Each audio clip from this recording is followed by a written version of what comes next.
In the architecture of wealth, debt is the ultimate efficiency leak. Most people view debt as a normal part of life, a tool for having things now. This is the consumer mindset, and it is designed to keep your machine in a state of permanent resource depletion. Every dollar you pay in interest is a dollar that has been stolen from your future momentum. To reach the 1%, you cannot coexist with consumer debt. You need a search and destroy protocol. You need the debt killer. Debt is anti-wealth. It is the opposite of the $1 million math. While your investments are trying to compound for you, your debt is compounding for the bank. If you are carrying credit card debt at 20%, you are essentially running a machine with a 20% friction rate on every movement you make. You aren't just paying a bill, you are funding the sovereignty of someone else's empire. To reclaim your power, we must execute the 3-step system flush. The first step is the absolute freeze. You cannot fix a sinking ship until you plug the hole. You must stop the data leak by cutting off all new debt immediately. This means no more credit cards, no more buy now, pay later schemes, and no more lifestyle upgrades financed by your future self. You must transition to a cash flow reality. If the machine cannot afford a component today, the machine does not get that component. We are resetting the financial baseline to 0. The second step is the snowball calibration.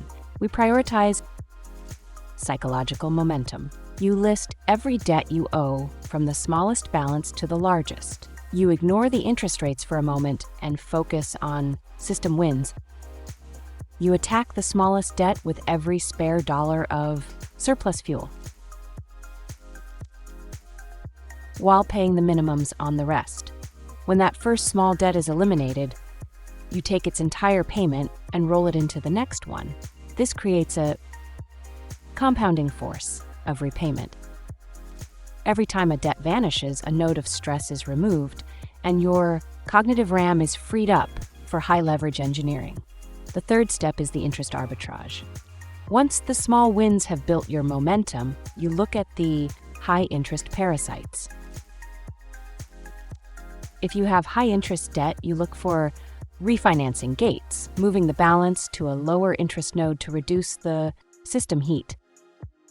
However, this only works if you have already completed step 1. You don't use a lower interest rate to buy more things, you use it to accelerate the kill. You are using logic to decrease the bank's profit and increase your own recovery speed. The psychology of the 1% in this domain is clinical ruthlessness. They don't make emotional payments. They make calculated strikes. They view debt as an enemy of the mission. They are willing to live in a Spartan environment, cutting every luxury until the debt is dead. They understand that a debt-free machine is a lightweight machine. When you owe nothing to no one, your risk tolerance goes through the roof. You can move faster, pivot harder, and invest more aggressively because you have zero weight holding you back. To execute the debt killer protocol, you must perform a total liquidation audit. Look around your environment. Are there assets you don't use that can be sold to? Fund the kill. Can you trade status items for stability?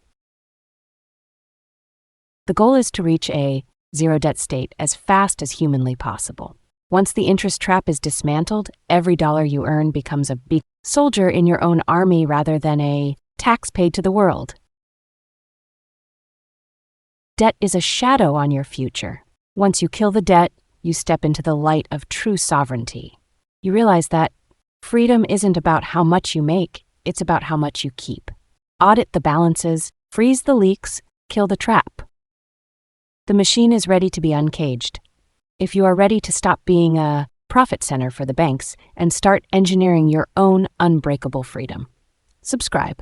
The Wealth Architecture series is entering its most critical phase. We will see you in the next deep dive.